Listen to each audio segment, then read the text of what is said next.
Hey guys, my name's Sam and welcome to PrepMedic. This week's video, I'm gonna walk you through the helmet that I use as a SWAT paramedic.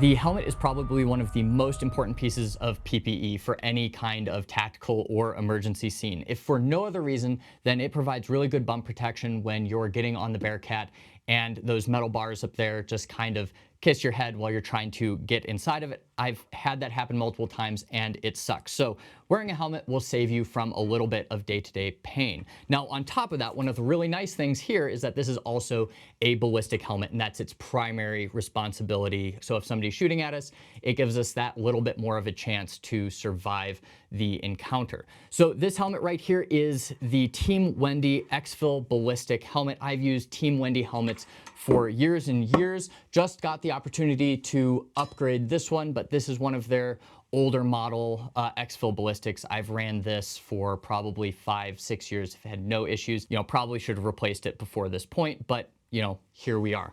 So the new helmet right here has many of the same features. Like I said, this is a ballistic helmet. It's 3A rated through NIJ, so it is going to stop a wide range of ballistic threats if they're coming at you. It is also rated for impact protection, so it's going to protect you, and it's meant to protect you in those situations. On either side, you have a rail where you can mount a variety of different attachments. I just have my comm system, which we'll talk about in a second, but it can run a variety of different comms. It can run their jawbone, their protector in front of the face, as well as lights and other attachments. So it does have just a little bit of rail section right here that you can throw a light on if that's where you'd prefer to mount them. And then it has Velcro that comes with it that you can mount some of the other attachments that we're going to talk about again later in the video. On the inside, this has the boa fit system, so you kind of keep that out, you throw it on, and you can tighten that up on your head, loosen it if you have a hat on or a balaclava or something like that. So it's really easy to adjust on the fly. The chin strap right here is pretty easy. These are kind of set it, forget it. If I throw on a gas mask, I will loosen these slightly, but it's pretty easy to get into place. Now, the foam padding on the inside, they have all kinds of names for the fabric and material they're using. What I'll tell you is that it's pretty comfortable.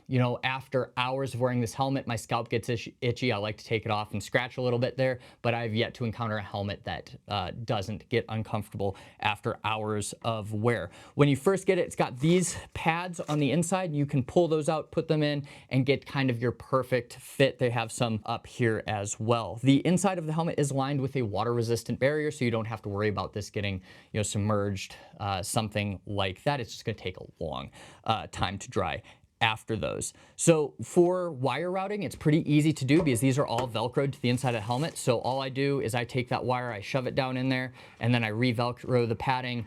No fuss, you don't feel the wire through that padding at all. It's really easy to stow it and keep things looking a little bit cleaner. On the helmet itself, looking cool is, half the battle. So, get your wires under control, I suppose. Right here, on the front and the side, I have two main light sources. So as a medic, having a light source is probably one of your most important tools, because if you can't see the patient, it is a lot harder to treat them. And I have a couple options here. Now, I'd like to tell you that I'm, running in, operating with night vision goggles all the time, and I'm super cool like that. No, I've never actually had an operation where we've thrown on night vision goggles. We have the capability, the teams have the capability, but most of the time we're using red light or white light, depending on what the situation is. So on the front right here, I've got the Princeton TAC EOS 2. This is just kind of a sturdy headlamp that works. It's white light only. It's got two settings, so hold it to turn it on, and it's got a dimmer mode right there, and that's pretty much it. I have it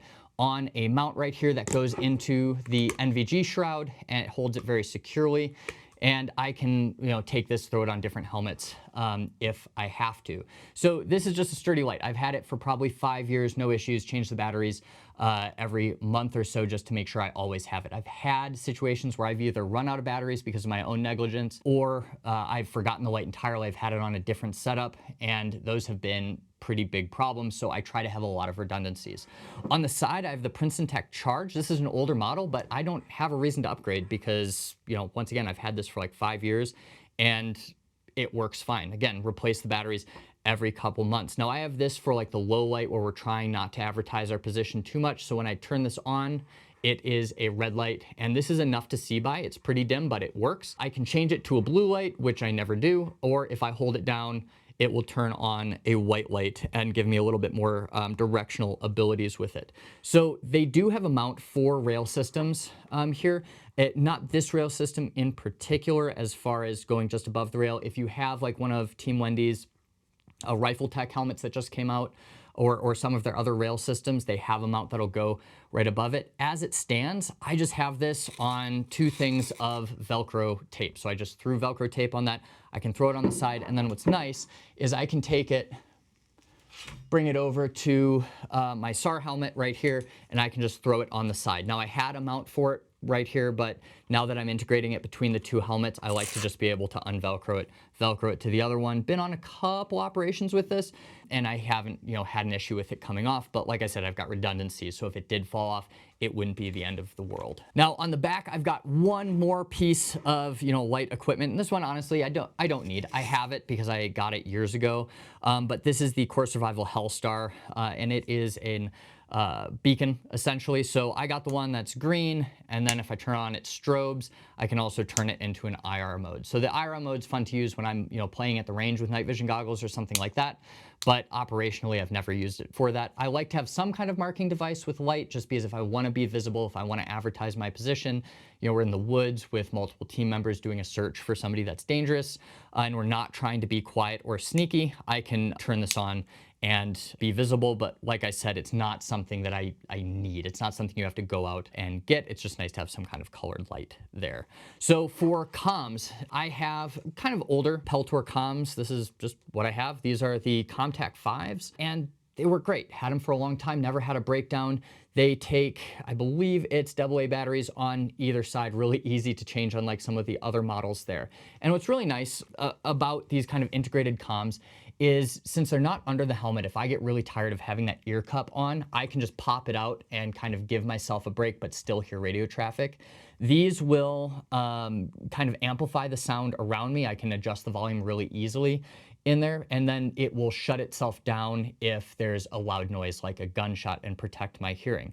Now, the other thing these offer is secured radio transmissions. Nobody's hearing radio calls coming back and forth. I can hear what everybody's doing, and then I have this routed down to my radio. So everybody is running some kind of ear pro like this. I'd highly recommend getting something mounted to the helmet, though. It will make your life so much better on these operations. And of course, when you're not using them, you can just throw them up here. These have the gel covering. The one thing I'd say that kind of sucks with them is that when I, store them like this up here, it kind of mashes that gel cover down, and it just takes a little bit to come back into its full form. Now, on the back, it's really nothing special. I've got microbat systems, just kind of an organizer pouch. Now, normally you'd also put like a battery pouch or a counterweight pouch back here as well. I just use it for these elastic loops that I can throw my comms cable into it, and it's not hanging down when I don't have this connected to a radio. I'm just doing training, something like that.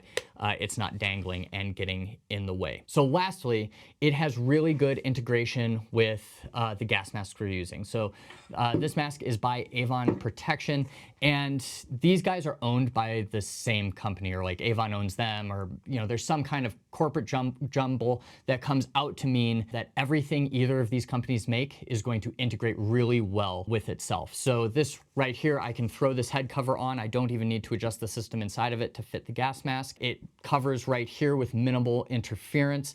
Even the chin strap is pretty easy. I just have to adjust it slightly to get it to fit over the chin of the gas mask, and I can still buckle the helmet underneath. So really good integration.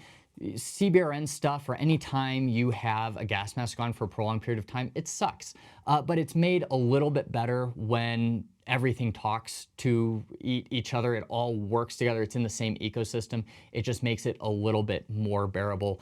And I like this system compared to other ones I've tried in the past. So, with all of that being said, this is my setup. I would really like to hear what you guys are running. If you have suggestions for my setup right here, because I'm always trying to learn and optimize what I have. So let me know what's worked for you, what hasn't, down in the comments, and I will see you next week.